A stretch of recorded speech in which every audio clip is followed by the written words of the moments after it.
This evening, first, a major bust at the Chedichagan International Airport as customs officers seize a significant quantity of gold from passengers attempting to smuggle it out of the country. Stay tuned for further updates on this developing story. Next, the ongoing teachers' strike continues to impact students across Guyana. As negotiations are set to resume next week, the Guyana Teachers Union maintains its stance, demanding satisfactory terms before returning to classrooms. We'll bring you the latest on this critical issue affecting the education sector. In infrastructure news, the government has taken decisive action against a Trinidadian company over delays in the Conversation 3 road project. We'll tell you more about the plans to enhance connectivity and alleviate traffic congestion. Also, the Caribbean Examination Council reverses its decision to suspend 4 key examination subjects after significant public concerns and discussion with regional education ministers. Find out how this decision supports regional educational priorities and what it means for students. And finally, President Joe Biden issued a new directive on immigration, ordering officials to deny entry to asylum seekers at the U.S.-Mexico border. The move comes amid record levels of asylum requests. All this and more coming up on tonight's broadcast.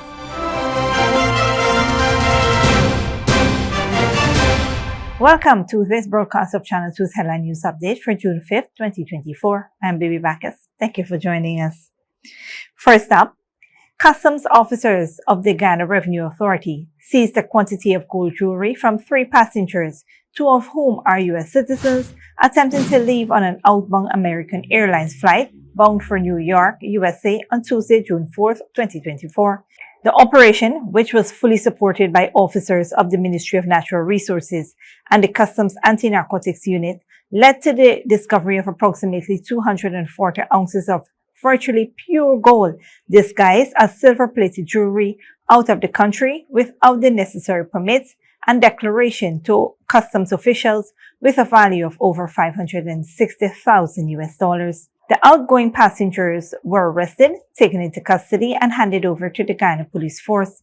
Investigations continue to determine whether they are part of a ring or rings reportedly smuggling gold out of Guyana without the necessary declarations and permits. Charges are likely to be made under the Customs and Anti-Money Laundering Act, and the relevant authorities, both here and overseas, will be informed of the results of the investigations. The authority, deeply concerned by the alarming trend in the efforts to smuggle items, including gold, monetary instruments, arms, and narcotics through the ports in Guyana, reiterates its stern warning.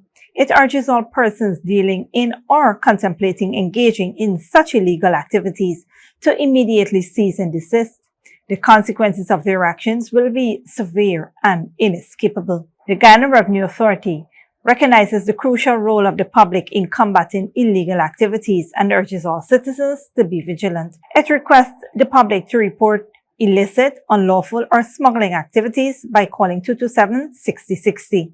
All information provided will be handled with the utmost confidentiality, ensuring the safety and anonymity of the informants. Now, on to a recent development. Members of the Guyana Teachers Union and officials from the Ministry of Labor are set to resume negotiations on Monday, June 10, 2024, in an effort to resolve the ongoing strike and encourage teachers to return to classrooms. Until then, the Guyana Teachers Union President, Dr. Mark Light, has stated that teachers will continue their strike action. Dr. Light emphasized the impact of the strike on students across the country and reiterated that the union cannot proceed until the terms of resumption are satisfactory. The industrial action, which began on February 5th and lasted 29 days, saw teachers demanding higher salary increases and improved working conditions. Talks between the Ministry of Education and the GTU resumed in March following a court-mediated process. However, discussions stalled when the Ministry of Education cited fiscal constraints for the period of 2019 to 2023. In April, a court ruling by Justice Sandal Kissoon decreed that teachers' salaries should not be deducted due to their involvement in the previous 5-week strike organized by the GTU. The government has appealed this ruling, leading to ongoing legal proceedings. On a different note, in a decisive move addressing prolonged delays, the government has taken firm action against the Trinidadian company responsible for the western section of Conversation Tree Road project. The Ministry of Public Works reached an amicable agreement with Calco Guyana Incorporated to pay for completed work and settle all outstanding financial matters. Calco Guyana Incorporated will return the outstanding balance for incomplete work and cover other liabilities due to delay. Guyanese contractors Esjag Mahan and Sons will take over from them. They have already completed the project's eastern section and will now finish the remaining work. Minister of Public Works Bishop One Edgehill emphasized the urgency of expediting the project, aiming for completion well before Christmas, ideally by the end of August.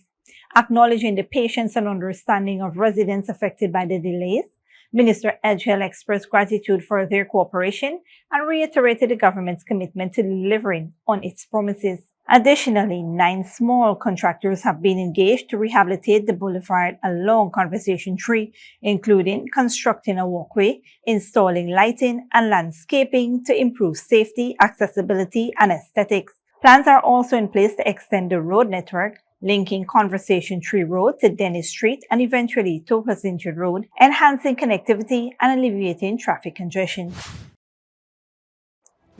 Stick around when we return. CXC reverses suspension of examination subjects amid public concern, and the traffic chief reports significant decrease in road fatalities.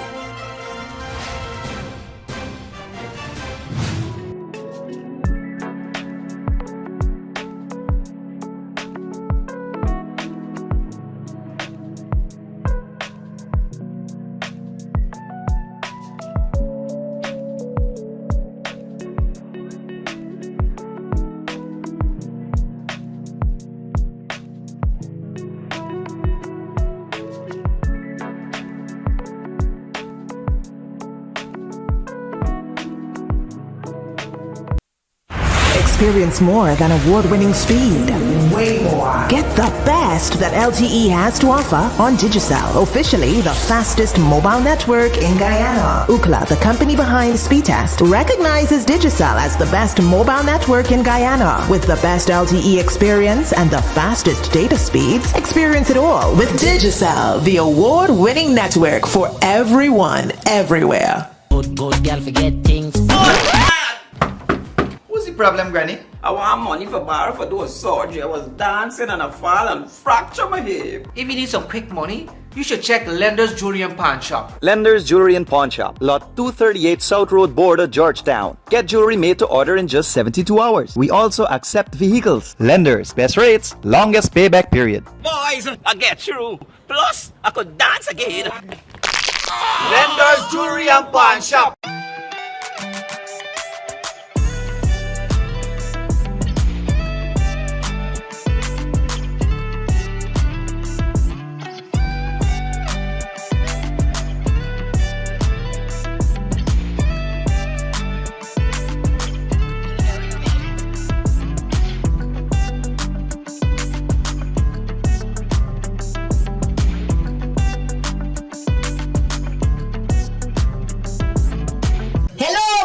TikToker followers, he is credit. And today, all we will be making Chinese noodles with peppies, chow mein, chicken fritters, and spice cake. For the noodles, all of these will be using peppies, black pepper, cashew, Chinese sauce, soy sauce, garlic sauce, paprika, Chinese seasoning, chow mein seasoning, five spice, and all-purpose seasoning. Next, this chicken that we marinated, soak for all you want to know nothing with peppies, green seasoning, miracle seasoning, pepper sauce, chicken seasoning, paprika, garlic powder, jerk seasoning, black pepper, onion powder, and ginger powder, and document plantain flour, and then this butter we make with this quick piece powder, and we boil in high. We serve with peppies, barbecue sauce. Radhika went to the supermarket and she proper buy up enough things. She feels she alone can cook, but she routine even wrong. She shaped like a guy in a map.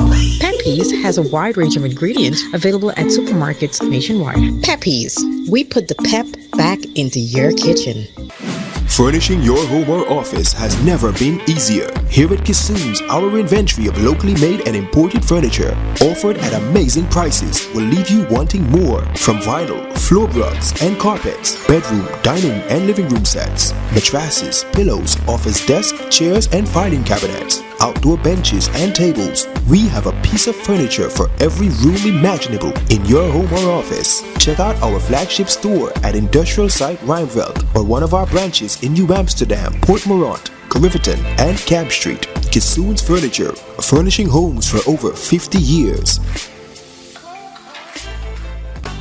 Sneakily with a gift of sight from Modern Optical Services. Let our professional team examine and prescribe what's best for your eyes. Our smiles make fashionable faces. See us for a full line of optical services, including brand name and prescription eyewear.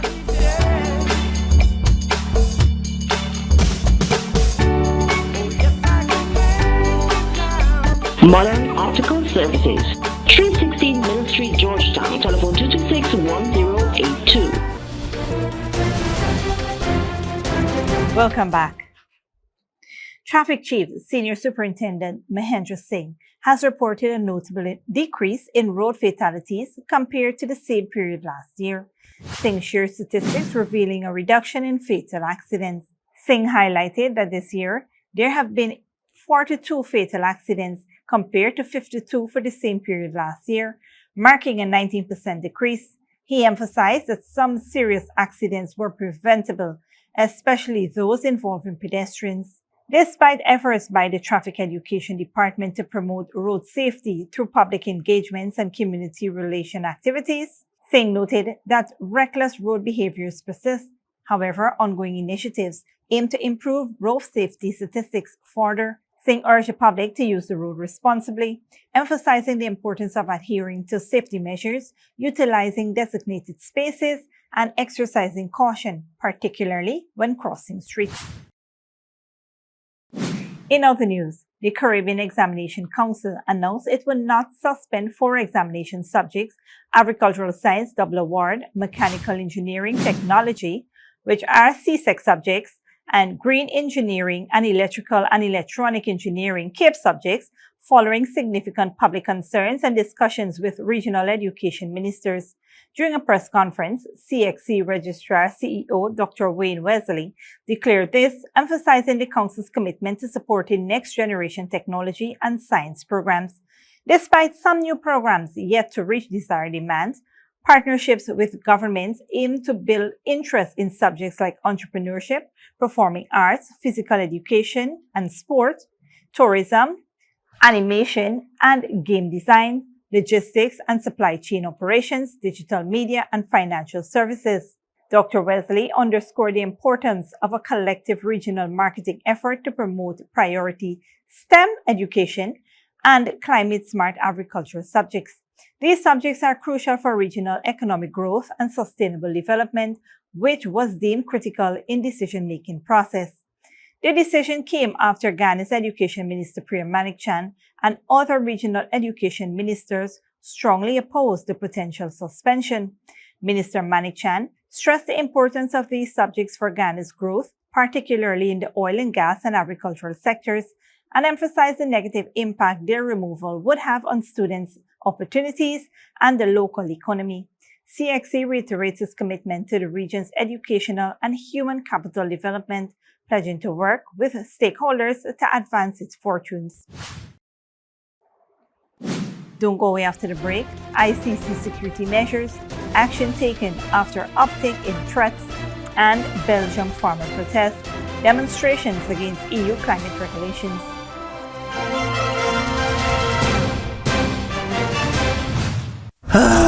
Not a single bar of service. Not with us. Digicel officially has the best mobile coverage in Guyana. Ookla, the company behind Speed Test, recognizes Digicel as the network with the best mobile coverage in Guyana. Be it in Aishalton or in Etteringban, we got you covered. Digicel, the award-winning network for everyone, everywhere. Welcome to Fortune Investment Company, your #1 eco-friendly cleaning and janitorial company in Guyana. At Fortune Investment Company, we specialize in commercial and residential cleaning. Whether it's your home or office, our experienced team is detailed focused and take pride in providing excellent services to make your spaces sparkle. Restaurants and kitchen cleaning? Aren't you tired of hearing your chef complain? Keep your culinary spaces spotless and hygienic with our dedicated maintenance services. Floor scrubbing and polishing?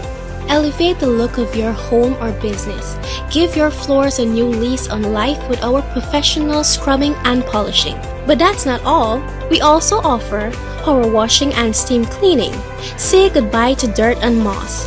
Our power washing services will leave your surfaces looking brand new. Revitalize your carpets, mattresses, and chairs with our thorough steam cleaning services. When you want someone to clean your space with care and without the unhealthy chemicals, you want Fortune Investment Company. Call us now at 646-0405 or 689-7558 or 639-6365 or visit us at 3430 Jacksonville Housing Scheme, North Rumville to schedule your cleaning and janitorial services. Visit our business pages at Fortune Investment Company to learn more about our services and promotion. Fortune Investment Company, where cleanliness meets perfection, because a clean space is a happy space. And remember, we do the dirty works while you stay clean. Good girl forget things. What's the problem, Granny? I want money for borrow for those surgery. I was dancing and I fall and fracture my hip. If you need some quick money, you should check Lender's Jewelry and Pawn Shop. Lender's Jewelry and Pawn Shop, lot 238 South Road Border, Georgetown. Get jewelry made to order in just 72 hours. We also accept vehicles. Lender's, best rates, longest payback period. Boys, I get through. Plus, I could dance again. Lender's Jewelry and Pawn Shop. Sneakily with a gift of sight from Modern Optical Services. Let our professional team examine and prescribe what's the best for your eyes. Our smiles make fashionable faces. See us for a full line of optical services, including brand name and prescription eyewear.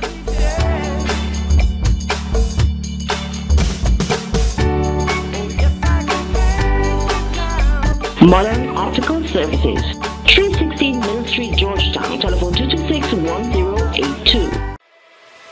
Furnishing your home or office has never been easier. Here at Kissoon's, our inventory of locally made and imported furniture, offered at amazing prices, will leave you wanting more. From vinyl, floor rugs and carpets, bedroom, dining and living room sets, mattresses, pillows, office desk, chairs and filing cabinets, outdoor benches and tables. We have a piece of furniture for every room imaginable in your home or office. Check out our flagship store at Industrial Site Rijnveld or one of our branches in New Amsterdam, Port Morant, Riverton and Camp Street. Kissoon's Furniture, furnishing homes for over 50 years.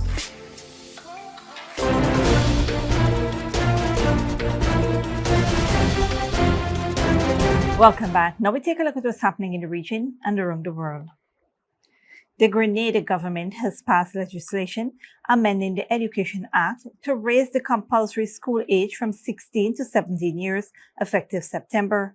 This change, part of the Declan Mitchell administration's effort to address developmental issues, aim to ensure students remain in school longer and gain essential skills. Leader of government business, Philip Telesford, emphasized that the amendment will help develop young people's skills, fostering future careers and businesses. Prime Minister Mitchell highlighted that this is a foundational step in broader educational reforms, noting that while the legal working age starts at 16, legal employment requires being 18. The bill will be debated in the upper house on June 6th. President Joe Biden is ordering immigration officials to deny asylum seekers entry to the U.S. The number of people seeking asylum at the U.S.-Mexico border is at record levels.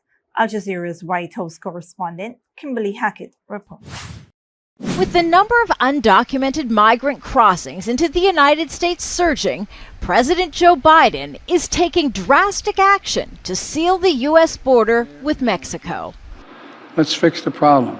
A new executive order gives border officials almost immediately the power to reject asylum seekers, only victims of trafficking, Those seeking emergency medical care or minors may be exempted, and only after vigorous screening.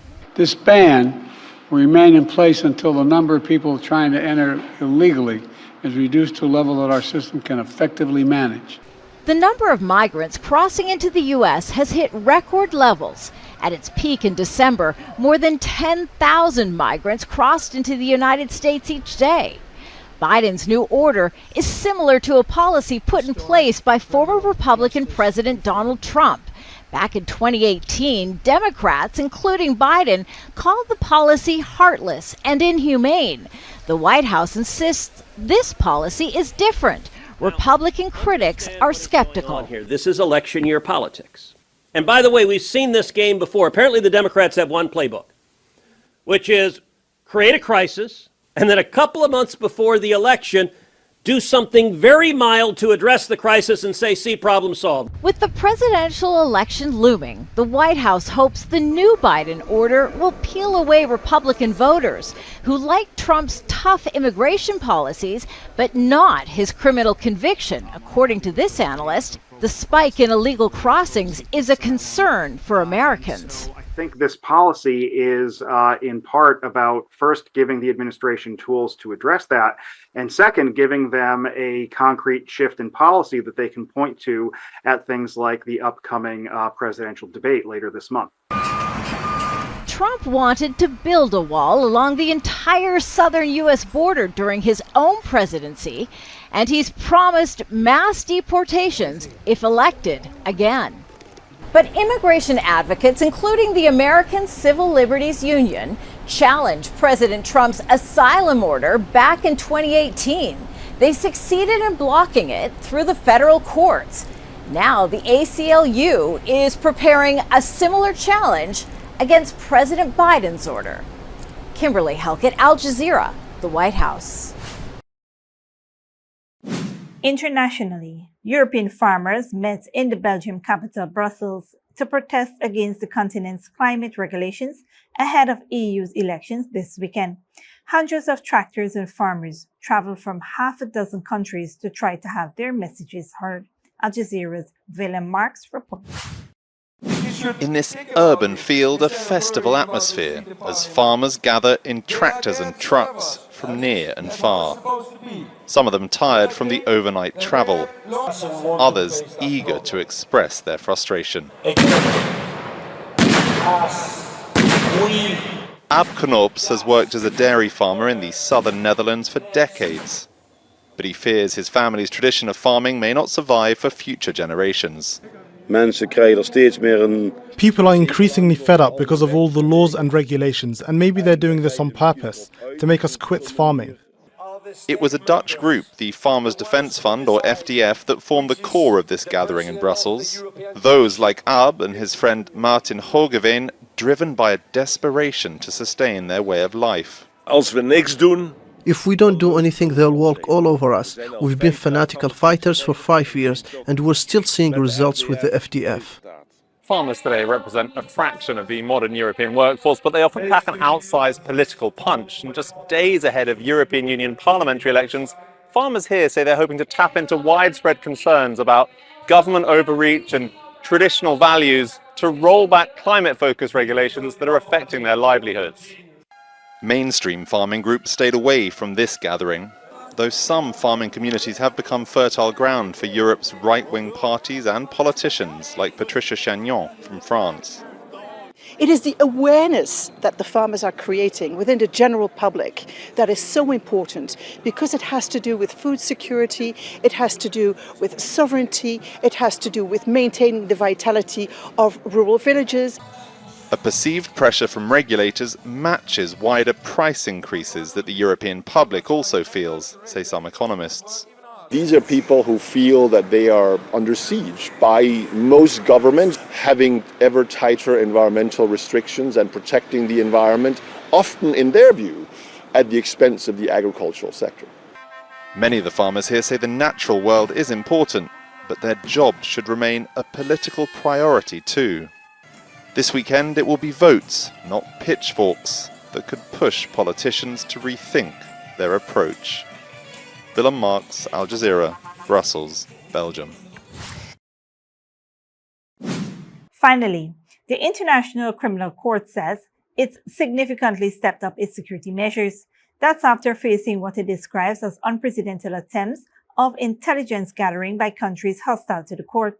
Media investigations published last week found that Israel used its intelligence agencies to threaten the ICC to drop war crimes investigations. Al Jazeera's Steph Fasson reports from The Hague. Permanent International Court for War Criminals come under such severe threats. Created to put an end to impunity for the worst of crimes, the ICC has stepped up its security system after infiltrations, cyber attacks and threats from national spy agencies trying to interfere with its investigations. Recent publications show that Israeli intelligence agencies have threatened, smeared and intimidated prosecutors and lawyers investigating suspected war crimes committed by Israel in Gaza and the occupied West Bank.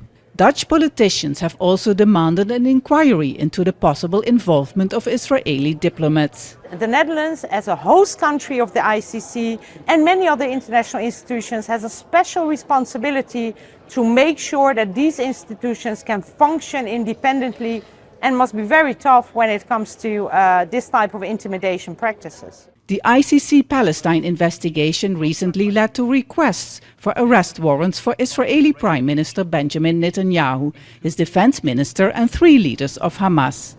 Palestinian organizations who have been crucial in compiling evidence for this case have also faced serious threats. One of that is like a mafia ways, death threats. One of that is the calls. One of that is to put, funeral roses behind the door of our colleague in the Netherlands. She was our focal person to the ICC. If she doesn't want to stop her work, she will be disappeared. The former employee does not want to be filmed. While she continued her work compiling evidence of Israeli war crimes for this court, she says the threats against her became increasingly serious and sophisticated. Changing her phone numbers didn't help because those who were threatening her immediately knew her new numbers. Sponsors of Al-Haq were receiving smear messages, and emails of Amnesty International who were trying to help her were hacked. Meanwhile, she and her relatives continued to receive threats, even abroad. After 3 years of investigating, the authorities closed her case, saying they could not find a suspect. Her former boss is convinced who was behind the threats. I'm sure that they were in contact also with the Israelis, with the Israeli Mossad or with the Israeli officials. The threats did not stop Al-Haq nor the ICC from continuing the investigation. In reply to questions from Al Jazeera, the Office of the Prosecutor of the ICC says attempts by intelligence agencies to get hold of core evidence have failed and their system remains secure. Steph Fasson, Al Jazeera, The Hague. This brings us to the end of the regional and global news coverage. Up next is the 3-day weather forecast.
And that's Safe TV2 Headline News for this Wednesday evening. As we take our leave, we invite you to follow us on Facebook and YouTube.